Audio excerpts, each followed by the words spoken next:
افغانستان کے قومی مصالحتی کونسل کے چیئرمین عبداللہ کا کہنا ہے کہ ہند دورے پر یہاں کی اعلی قیادت سے افغانستان میں امن عمل سمیت مختلف باہمی اور علاقائی مسائل پر بات چیت ہوئی ہے. انہوں نے واضح کیا کہ طالبان کے خلاف لڑائی میں افغانستان ہندوستان کے سرگرم رول کا خواہاں نہیں ہے. امن معاہدے سے امریکہ کے پیچھے ہٹنے کے امکانی سوال پر عبداللہ نے کہا کہ اگر ایسا ہوا تو افغانستان کی سلامتی پر اس کے منفی اثرات مرتب ہوں گے. In India is an important country and important player which has helped Afghanistan throughout many years, has a lot at stake in a peaceful Afghanistan.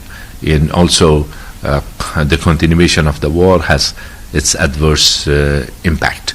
I didn't ask directly for engagement with the Taliban, but at the same time I encouraged engagement in the peace process as a whole in general.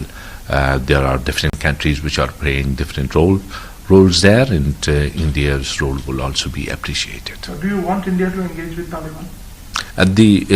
It depends on Indian government decision. It's not my job to draw a line there, but as a whole, India is supportive of the peace process, which is important.